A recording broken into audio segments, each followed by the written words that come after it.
Hello students, welcome to UP CSS O level series का lecture number 10 है। और पिछले वीडियो में यहाँ तक हम कंप्लीट कर चुके थे कि सीएसएस को अपने वेब पेज में यानी कि एचटीएमएल में कैसे लिंक करेंगे और उसके कितने तरीके होते हैं, इनलाइन सीएसएस, इंटरनल सीएसएस और एक्सटर्नल सीएसएस। तो इन सभी चीज़ों के बारे में हम पिछले वीडियो में कवर कर चुके हैं। अब यहाँ पर हम कंटिन्यू करते हैं आगे से सीएसएस फॉन्ट्स। ठीक है, सीएसएस फॉन्ट्स क्या होते हैं, तो हालांकि इसमें से कुछ चीज़ें हम पीछे कवर कर चुके हैं धीरे धीरे। तो यहाँ पर सबसे पहले सीएसएस फॉन्ट्स की बात करें तो हम फॉन्ट्स का कलर कैसे चेंज कर सकते हैं, फॉन्ट फैमिली कैसे चेंज कर सकते हैं और फॉन्ट साइज उनका हम कैसे चेंज कर सकते हैं। ठीक है, तो यहाँ पर अगर हम बात करें कलर प्रॉपर्टी की, सीएसएस की प्रॉपर्टी है कलर प्रॉपर्टी, जिससे हम फॉन्ट्स पर कलर सेट कर सकते हैं। जो लिखा हुआ है आपका टेक्स्ट उसके ऊपर कलर लगा सकते हैं, जो कि हम कई बार देख चुके हैं। फॉन्ट फैमिली से आप जो है कोई भी फॉन्ट वहाँ पर सेट कर सकते हैं, जो भी फॉन्ट आप जोड़ना चाहते हैं फॉन्ट फैमिली वहाँ पर सेट कर सकते हैं, और फॉन्ट साइज आप जितना रखना चाहें वो सेट कर सकते हैं। ठीक है, चलिए इसको देख लेते हैं एक बार प्रैक्टिकली, हालांकि हम कई बार पीछे देख चुके हैं। तो यहाँ पर आप देखेंगे इसमें जो है इंटरनल सीएसएस का यूज किया गया है। अब जब हम आपसे कहें कि इंटरनल सीएसएस, तो वहाँ पर आपको समझ जाना है तुरंत कि इंटरनल सीएसएस यानी कि हेड सेक्शन में, ठीक है, आपके एचटीएमएल डॉक्यूमेंट में ही हेड सेक्शन में स्टाइल टैग के अंदर आपकी जो सीएसएस लिखी होती है वो आपकी इंटरनल सीएसएस कहलाती है। ठीक है, तो यहाँ पर हमने नोट्स में इंटरनल सीएसएस का यूज किया है। तो यहाँ पर हमने H1 के लिए कलर ब्लू और फॉन्ट फैमिली यहाँ पर सेट कर रखी है और फॉन्ट साइज यहाँ पर हमने सेट कर रखा है, ये H1 के लिए है। इसी तरह से पैराग्राफ के लिए यहाँ पर हमने तीनों चीज़ें यहाँ पर सेट कर दी, सिंपल। इसी तरह से आपको सीएसएस का कोड लिखना है, आप चाहे इंटरनल सीएसएस यूज करें या फिर आप एक्सटर्नल सीएसएस यूज करें। ठीक है, तो ये सारी चीज़ें आपको हम एक्सटर्नल सीएसएस में यूज करके दिखाते हैं। ठीक है, तो यहाँ पर सेम कोड कॉपी कर लेते हैं या देखते हैं यहाँ पर हमारी शीट में हो सकता है पहले से ही लिखा हो। तो खोलते हैं यहाँ पर नोटपैड प्लस प्लस और style.css, यही हमारी CSS की फाइल है। तो यहाँ पर देखिए H1 के लिए बैकग्राउंड कलर और यहाँ पर टेक्स्ट अलाइन सेंटर ऑलरेडी ये सब लगा है। इसमें देखिए एक नया चीज़ है आपका, वो क्या है, यहाँ पर फॉन्ट फैमिली। ठीक है, तो फॉन्ट फैमिली के बारे में थोड़ा देख लेते हैं क्योंकि इसके बारे में हमने ज़्यादा नहीं देखा है पिछले वीडियोज़ में। तो यहाँ पर कलर और बैकग्राउंड कलर इन सब चीज़ों के बारे में तो आपको पता ही है।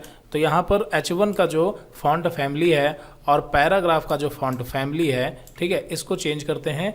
क्या रखते हैं, देखिए यहाँ पर हमारे पास कुछ फॉन्ट हैं यहाँ पर। ठीक है, वैसे तो बहुत सारे फॉन्ट होते हैं और उनको इम्प्लीमेंट करना भी बताएंगे। ये कुछ ऐसे फॉन्ट होते हैं जो सभी के कंप्यूटर्स में यानी सभी के ब्राउज़र जो है बाय डिफ़ॉल्ट सपोर्ट करते हैं। ठीक है, जिनके यहाँ पर ये नाम है। तो यहाँ पर हम ये वाला फॉन्ट सेट कर लेते हैं, इसको हमने कॉपी किया। ठीक है, इस फॉन्ट को कॉपी कर लेंगे, आप भी यूज़ कर सकते हैं इसका नाम डाल करके सिर्फ, क्योंकि ये सभी ब्राउज़र में सपोर्ट करते हैं फ़ॉन्ट। ठीक है, मतलब इनबिल्ट होते हैं पहले से, कहने का मतलब है। तो यहाँ पर हमने फॉन्ट फैमिली इसकी ये वाली सेट कर दी यहाँ पर H1 के लिए, और पैराग्राफ के लिए यहाँ पर सेट कर देते हैं, मान लेते हैं ये वाला। ठीक है, तो पैराग्राफ के लिए हमने इसको कॉपी किया और यहाँ पर पेस्ट कर दिया। तो ये पैराग्राफ के लिए यहाँ पर सेट हो गया फॉन्ट फैमिली। और साथ ही साथ इसका फॉन्ट साइज बढ़ा देते हैं। तो यहाँ पर फॉन्ट, ठीक है, साइज डैश साइज और यहाँ पर कॉलन। ठीक है, और उसके बाद आप कितना रखना चाहते हैं, तो मान लेते हैं कि हमें रखना है इसको 30 पिक्सल या 25 पिक्सल रखना है। ठीक है, आप जो है फॉन्ट साइज किसी में भी डाल सकते हैं, परसेंटेज में डाल सकते हैं।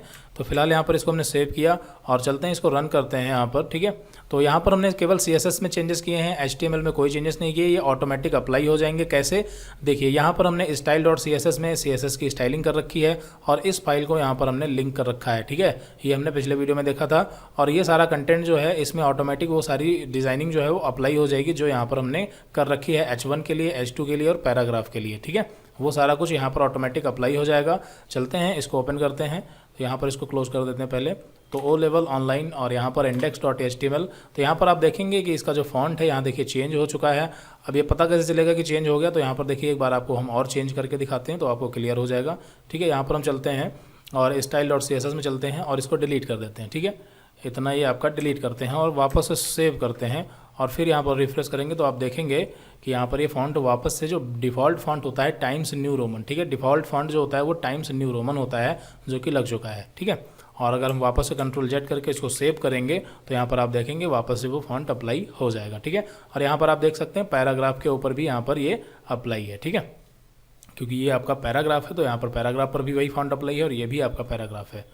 तो यहाँ पर आपका इतना क्लियर हो गया कि CSS फॉन्ट्स में हम कलर, फॉन्ट फैमिली और फॉन्ट साइज कैसे यूज करते हैं। आगे बढ़ते हैं, उसके बाद है CSS बॉर्डर। ठीक है, तो CSS बॉर्डर में क्या होता है कि आप किसी भी एलिमेंट का, पैराग्राफ का या हेडिंग का आप बॉर्डर दे सकते हैं चारों तरफ से। कैसे, चलिए इसको देखते हैं। तो बॉर्डर देने के लिए आपको सिंपली यहाँ पर एक बॉर्डर जो ये प्रॉपर्टी है यूज करनी होगी, और ये इसकी वैल्यू है, यहाँ पर दिया गया है 1 पिक्सल। ठीक है, 1 पिक्सल, इसका कलर चेंज कर लेते हैं। देखिए 1 पिक्सल मतलब आपकी जो बॉर्डर की विड्थ होगी, ठीक है, वो कितनी होनी चाहिए, तो हमने यहाँ पर 1 पिक्सल रखी है। सॉलिड का मतलब होता है, अगर आपने यहाँ पर सॉलिड लगाया है तो आपका पूरा जो बॉर्डर बनेगा वो सॉलिड बनेगा। ठीक है, इस तरह से।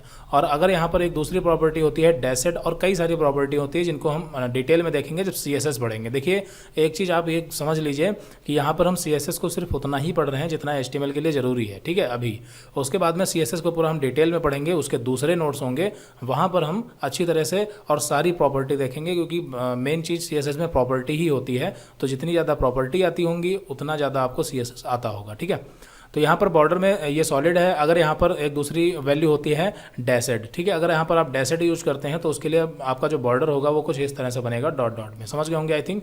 तो यहाँ पर सॉलिड का मतलब क्या हो गया आपका, कि आपका पूरा सॉलिड बनेगा बॉर्डर। और पाउडर ब्लू यहाँ पर ये कलर है। ठीक है, तो यहाँ पर 1 पिक्सल, सॉलिड, पाउडर ब्लू, तीनों का मतलब आपको समझ आ गया होगा। तो चलिए इसको यहाँ पर हम कॉपी कर लेते हैं, और इसे हम कॉपी कर लिया। ठीक है, हमने और कॉपी, और वापस चलते हैं अपने CSS वाले फोल्डर में। और यहाँ पर पैराग्राफ में, अगर हम पैराग्राफ में बॉर्डर देना चाहते हैं तो इसको सिंपली पैराग्राफ में पेस्ट कर देंगे, या फिर आप टाइप कर दें, जो भी है। ठीक है, तो यहाँ पर हमने ये देखिए border 1 pixel, solid, powder blue, ये हम कहाँ रखेंगे, ये हम रखेंगे सेट ब्रैकेट के अंदर ही। ठीक है, और इसको दूसरे तरीके से भी लिखा जाता है। देखिए यहाँ पर हम करते हैं एंटर। ठीक है, यहाँ पर हमने एंटर प्रेस कर दिया, और यहाँ पर इसको भी एंटर कर देंगे। ठीक है, इस तरह से।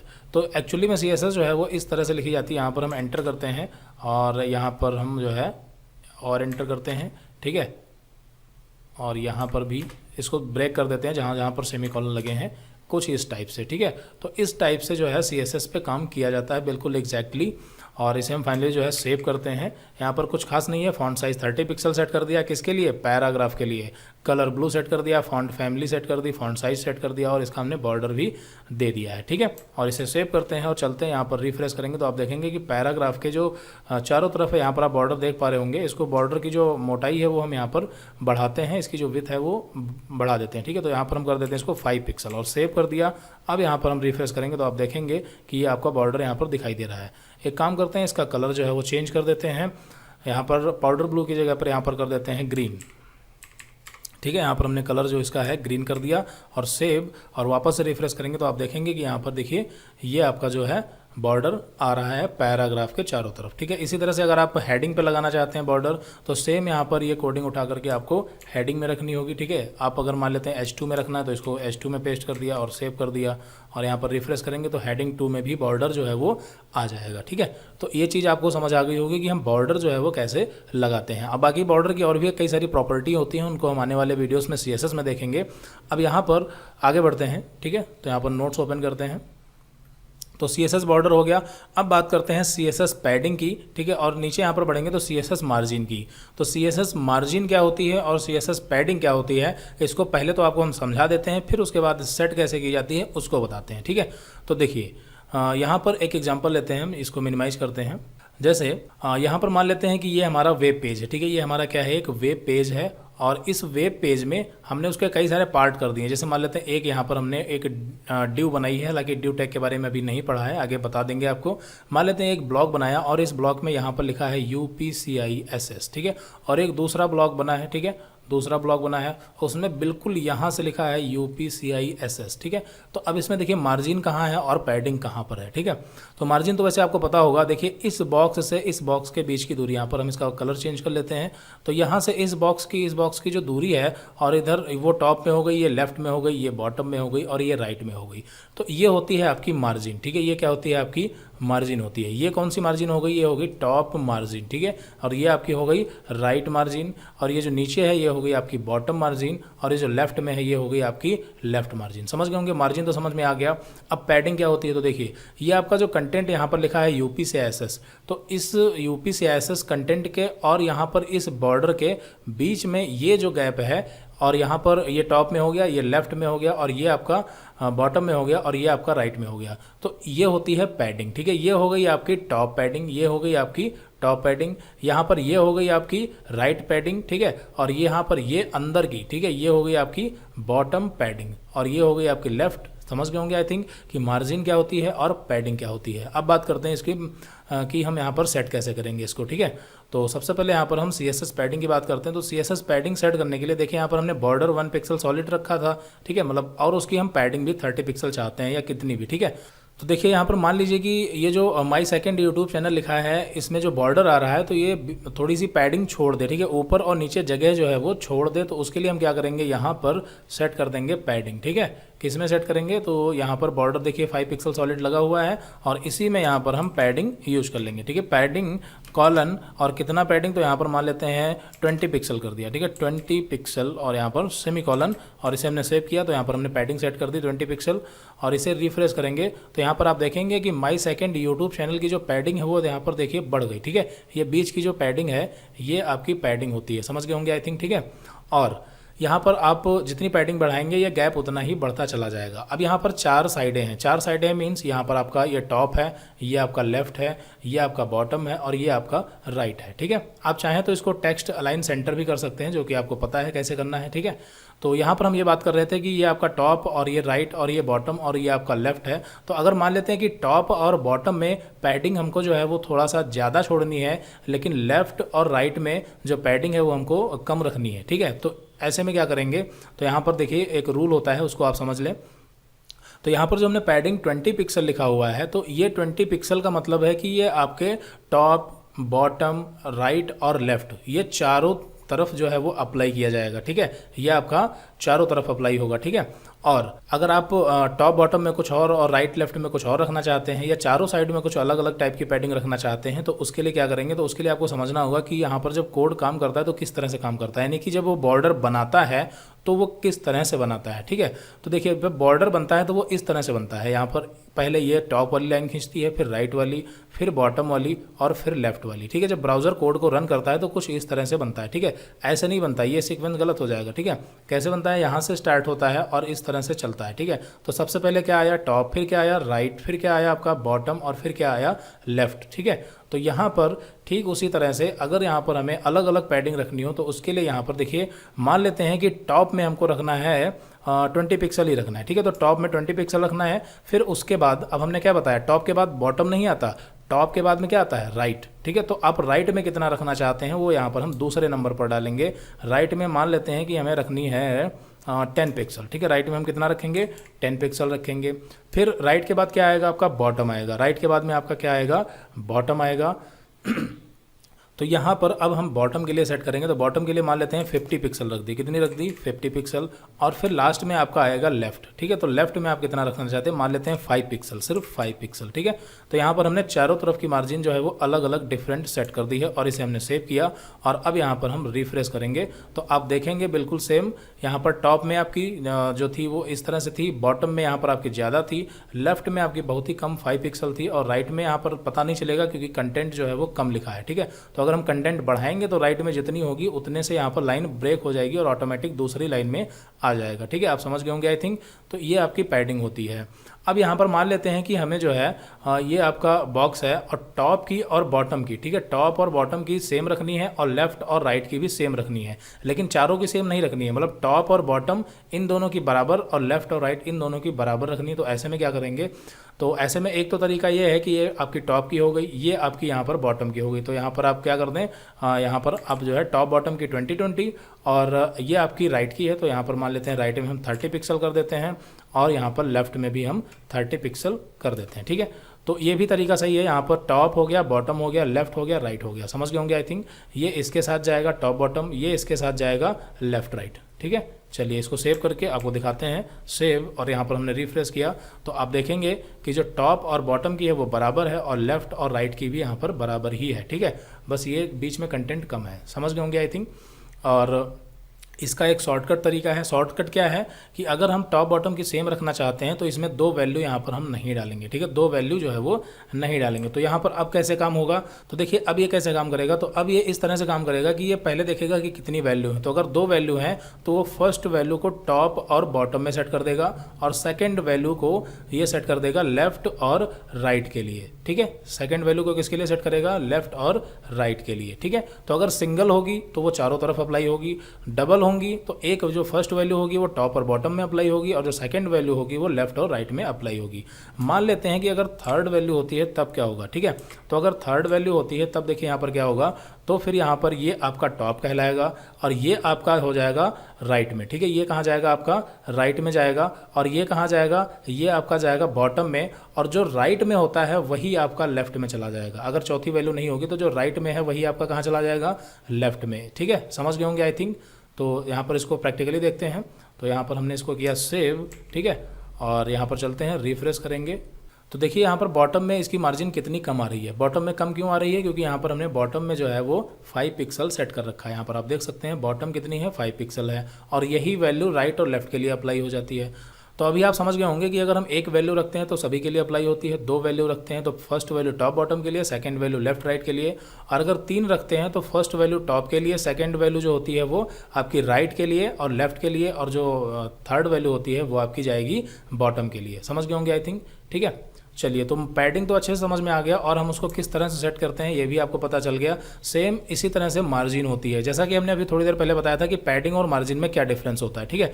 तो डिफरेंस तो वो होता है लेकिन लगाने का तरीका जो होता है वो बिल्कुल सेम होता है, ठीक है। जैसे यहाँ पर आप देख सकते हैं मार्जिन यहाँ पर 50 पिक्सल है, इसका मतलब ये मार्जिन 50 पिक्सल चारों तरफ के लिए अप्लाई की जाएगी, ठीक है। तो चलिए मार्जिन को भी देख लेते हैं। बस आपको यहाँ पर कीवर्ड चेंज करना है, पैडिंग की जगह, सॉरी कीवर्ड नहीं एट्रीब्यूट है, ठीक है। तो यहाँ पर हमको एट्रीब्यूट चेंज करना होगा मार्जिन और यहाँ पर हम इसको सेव करेंगे तो देखिए पैडिंग हट जाएगी क्योंकि यहाँ पर हमने ओवरराइट कर दिया। तो पैडिंग हट गई बट मार्जिन आ गई, ठीक है। और अगर मार्जिन और पैडिंग आप दोनों चाहते हैं तो उसके लिए एक तो मार्जिन हो गया और इसे हम कॉपी करते हैं और पेस्ट और इसकी जगह पर कर देंगे यहाँ पर पैडिंग, ठीक है। समझ गए होंगे आई थिंक। इसको हमने सेव किया और वापस से रिफ्रेश किया तो यहाँ पर आप देखेंगे कि पैडिंग भी जिस हिसाब से हमने छोड़ी है उस हिसाब से है और मार्जिन भी देखिए यहाँ पर लेफ्ट में छूट गई और टॉप और बॉटम में, ठीक है। और यहाँ पर ये राइट में भी आप देख सकते हैं ये छूट चुकी है, ठीक है।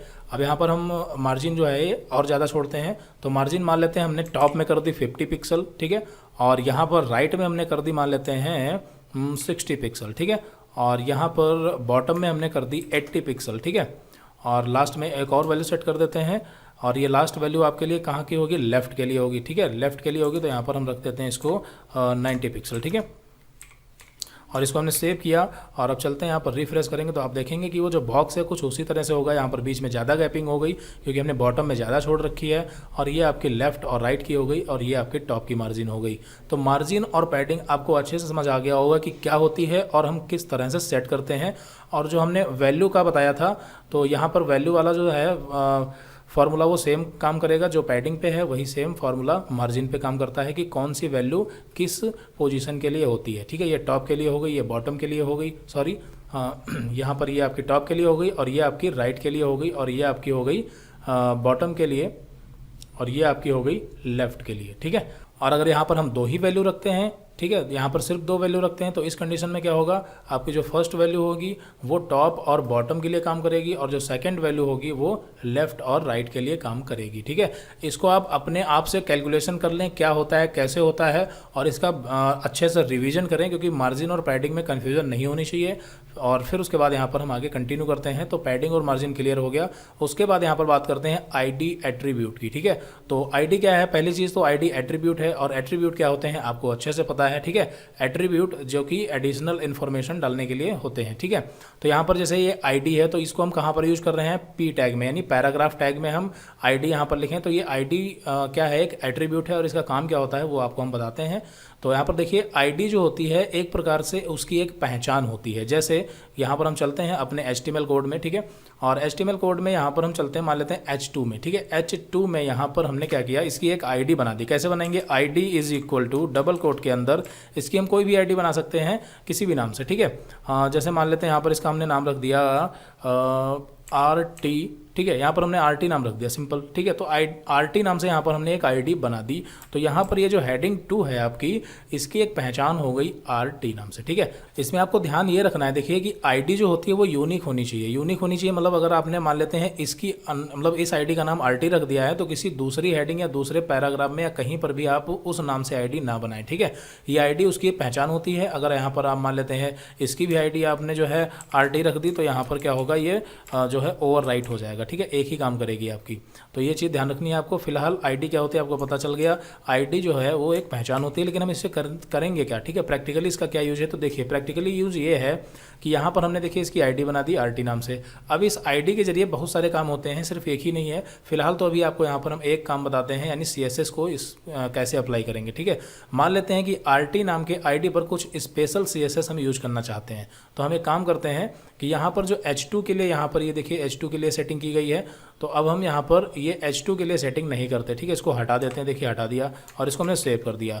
और यहाँ पर अगर हम अब चल के रिफ्रेश करेंगे तो देखिए ये नॉर्मल हो गया। क्यों? क्योंकि यहाँ पर कोई सेटिंग ही नहीं की गई है। ठीक है, तो अब यहाँ पर अगर हम चाहें तो यहाँ पर हमने जो ID वहाँ पर बनाई थी, ठीक है, इसकी हमने ID बनाई थी RT नाम से, तो इसको यहाँ पर हम बता देंगे कि जिसकी ID RT है। तो यहाँ पर कैसे बताएंगे, तो सिर्फ RT नहीं लिखना है आपको और ना ही यहाँ पर आपको ID यूज करना है। यहाँ पर हम यूज करेंगे हैशटैग का। ठीक है, हैशटैग और ID का नाम यानी RT। ठीक है, यहाँ पर हैशटैग के साथ में RT यानी ID का नाम, सिंपल इतना ही लिखना है। यहाँ पर जब हम CSS में ID के थ्रू यहाँ पर हम किसी चीज़ को टारगेट करते हैं, ठीक है, इसको बोला जाता है ID सेलेक्टर। और सेलेक्टर के बारे में हम CSS में पढ़ेंगे, कई प्रकार के सेलेक्टर होते हैं। ये एक आपका ID सेलेक्टर है।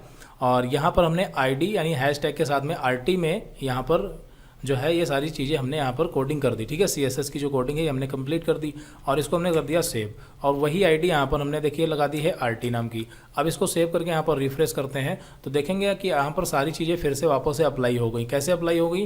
क्योंकि यहाँ पर हमने जो है RT वाले ID में ये सारी चीज़ें हमने की थी। अब यहाँ पर अगर हम कोई दूसरी हेडिंग लिखते हैं, भले ही हम H2 ही लिखें, क्या लिखें, H2 लिखें, और H2 को यहाँ पर हम बंद करते हैं। ठीक है, और यहाँ पर अगर हम बीच में कोई कंटेंट रखते हैं, कुछ भी रख देते हैं, और फिर इसको अगर हम सेव करके हम वापस से यहाँ पर आके रिफ्रेश करेंगे तो आप देखेंगे कि इसमें जो है कोई भी चेंजेस नहीं हुए। मतलब जो सेटिंग इसके ऊपर अप्लाई है वो यहाँ पर आपके ऊपर मतलब ये सेटिंग पे अप्लाई नहीं होंगी। क्यों नहीं होंगी? क्योंकि वहाँ पर हमने उसको ID के जरिए टारगेट किया है। ठीक है, ID RT। तो ये ID RT जिसके ऊपर सेट होगी, यानी जिसकी ID होगी, वो जो हमने सेटिंग कर रखी है वो सिर्फ उसी के लिए होंगी। ठीक है, तो आप समझ गए होंगे कि ये ID की जो है खास बात होती है। और बाकी ID से और भी कई सारे वर्क किए जाते हैं, उसके बारे में हम धीरे धीरे आगे देखेंगे।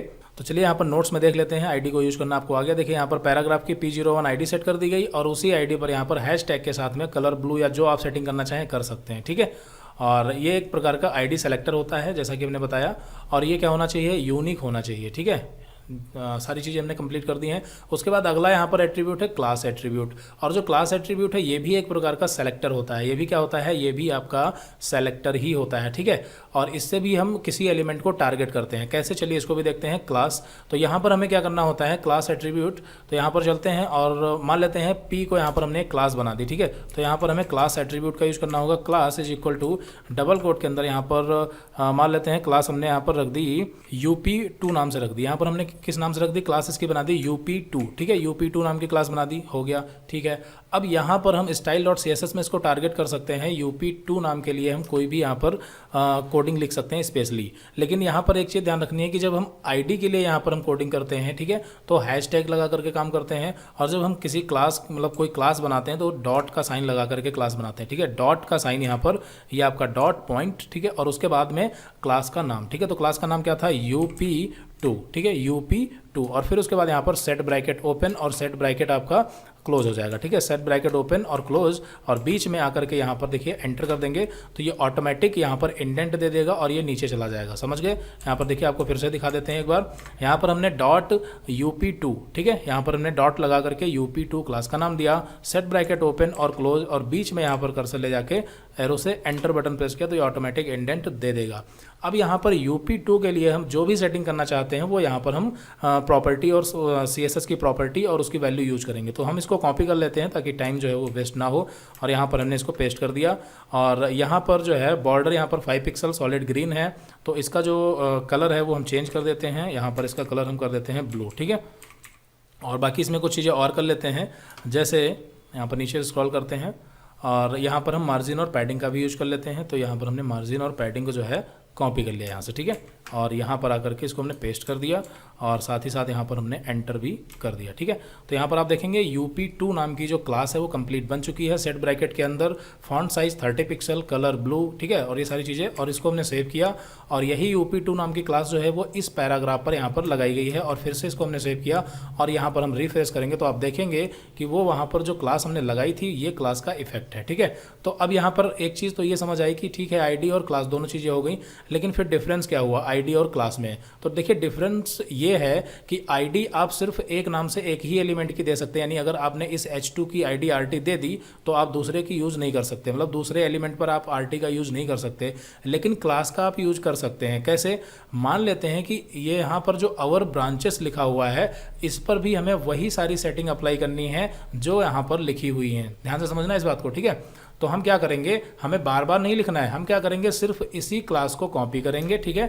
और यहाँ पर जिसके ऊपर भी ये सारी सेटिंग अप्लाई करनी है उसमें जाकर के यहाँ पर हम उसको सेट कर देंगे class is equal to UP2 यानी क्लास का नाम, और इसको हमने सेव किया तो आप देखेंगे कि वही सारा कोड अवर ब्रांचेस पर भी यहाँ पर देखिए अप्लाई हो चुका है। ये देखिए अवर ब्रांच, ठीक है। लेकिन यहाँ पर ये बैकग्राउंड कलर रेड आ रहा है, ये क्यों आ रहा है, ये कहाँ से आ रहा है इसको देखिए। तो ये जो रेड कलर बैकग्राउंड में आपका आ रहा है ये यहाँ से आ रहा है बाय डिफ़ॉल्ट जो आपने सेट कर रखा है। अगर हम इसको डिलीट कर देते हैं, H1 को हमने डिलीट कर दिया देखिए, और अब इसको अगर हम सेव करते हैं और फिर यहाँ पर रिफ्रेश करेंगे तो आप देखेंगे कि वो सारा कुछ हट गया, ठीक है। अगर इसका अलाइनमेंट सेंटर रखना चाहते हैं तो आप कहाँ पर चेंजेस करेंगे, देखिए यहाँ पर UP2 नाम की तो आईडी क्लास बनी हुई है, और अगर आप साथ ही साथ इसका जो है टेक्स्ट अलाइन सेंटर रखना चाहते हैं तो उसके लिए आपको style.css में जाकर के UP2 वाली क्लास में यहाँ पर आपको जो है सेट करना होगा टेक्स्ट अलाइन सेंटर, ठीक है। यहाँ पर हम सेट करते हैं टेक्स्ट अलाइन सेंटर सेमीकोलन, और इसको हमने सेव किया और यहाँ पर चलते हैं, इसको रिफ्रेश करेंगे तो आप देखेंगे कि ये सेंटर में आ गया, साथ ही साथ ये भी आ गया। क्यों? क्योंकि यहाँ पर भी UP2 नाम की ही क्लास लगी हुई है, ठीक है। इस चीज़ का आपको ध्यान रखना है। लेकिन मान लेते हैं कि हमें इसको सेंटर में नहीं करना, हमें इसे लेफ्ट में ही रखना है, इसको सेंटर में रखना है, लेकिन आईडी दोनों पर रखनी है। तो इस कंडीशन में क्या करेंगे, आपको हमने बताया था यहाँ पर आपको इनलाइन CSS का यूज करना होगा। यहाँ पर आपको क्या करना होगा, इनलाइन CSS का इस्तेमाल करना होगा। तो यहाँ पर हम इनलाइन CSS यूज करते हैं UP2 में, ठीक है। स्टाइल, ठीक है, यहाँ पर स्टाइल एट्रीब्यूट यूज करेंगे is equal to double quote के अंदर अलाइन यानी टेक्स्ट अलाइन, ठीक है, टेक्स्ट अलाइन और यहाँ पर सेंटर। कोई कन्फ्यूजन नहीं होनी चाहिए, आराम से आप देखें, ठीक है।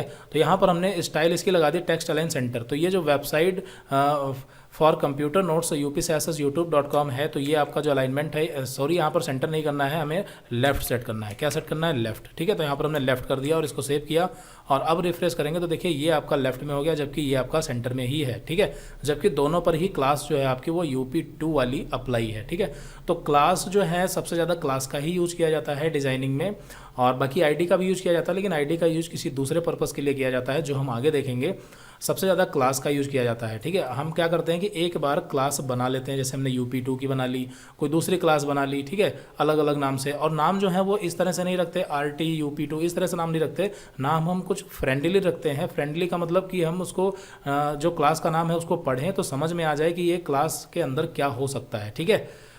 इस तरह से हम क्लास बनाते हैं। जब हम प्रैक्टिकली वर्क करेंगे, एक प्रोजेक्ट पे काम करेंगे, तो आपको एग्जैक्टली बताएंगे कि किस तरह से क्लासें बनाई जाती हैं, ठीक है।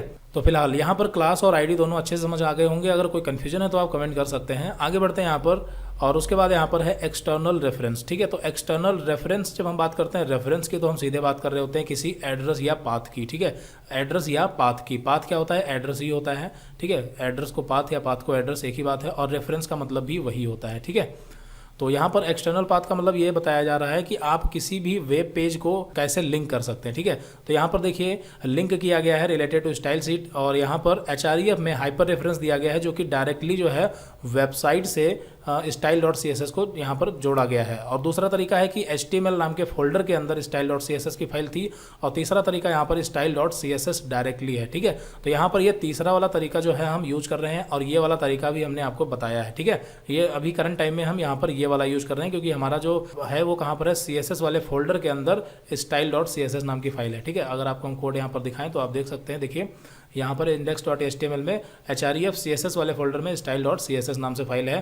तो यहाँ पर अभी हम ये वाला एग्जांपल जो बताया गया इसमें हम ये यूज़ कर रहे हैं। और अगर आपकी फाइल जहाँ पर HTML की फाइल है वहीं सेम डायरेक्टरी यानी सेम पाथ पर है तो आप यहाँ पर डायरेक्ट उस फाइल का नाम यूज कर सकते हैं। और या फिर आप चाहें तो किसी CSS फाइल का जो है आप डायरेक्टली URL यूज कर सकते हैं, जो कि जब इंटरनेट कनेक्ट होगा तभी ये काम करेगा, क्योंकि ये इंटरनेट से जुड़ा हुआ रहेगा। ठीक है, हालांकि ऐसा नहीं होता है।